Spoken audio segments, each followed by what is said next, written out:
ఈరోజు రాష్ట్ర ప్రభుత్వం ఆశా వర్కర్ల సమస్యలు పరిష్కరించకుండా చాలా దారుణంగా వ్యవహరించింది. జగన్మోహన్ రెడ్డి గారు ఈరోజు మహిళలు, దళితులు అయినటువంటి ఆశా వర్కర్ని ఈ రోజున అక్రమంగా అరెస్టులు చేసి అర్ధరైతులుగా ఇళ్ళకెళ్ళి వాళ్ళని లాక్కొచ్చి నిర్బంధించారు. కనీసం ఇంటికాడ బాగోలేదు ఉన్నటువంటి ఆశాలను కూడా తీసుకొచ్చి ఈరోజు నిర్బంధించడం చాలా దారుణమైంది, చాలా సిగ్గుసేటైంది.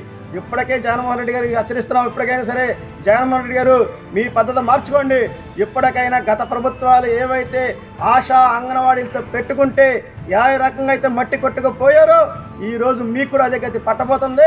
ఇప్పటికైనా జగన్మోహన్ రెడ్డి గారు ఆశా వర్కర్ల సమస్యలు ఏవైతే ఉన్నాయో ఆ సమస్యలు పరిష్కరించాలని డిమాండ్ చేస్తున్నాము. రిటైర్మెంట్ బెనిఫిట్స్ కల్పించాలని, అలాగే రికార్డులు ప్రభుత్వం ఇవ్వాలని, ప్రభుత్వ సెలవులు ఇవ్వాలని, వేతనంతో కూడిన సెలవులు ఇవ్వాలని, అలాగే మెటర్నిటీ లీవ్లు ఇవ్వాలని తదితర సమస్యలతో ఈరోజు ఆశా వర్కర్లు విజయవాడ జిల్లా కార్యక్రమాన్ని నిర్వహించారు.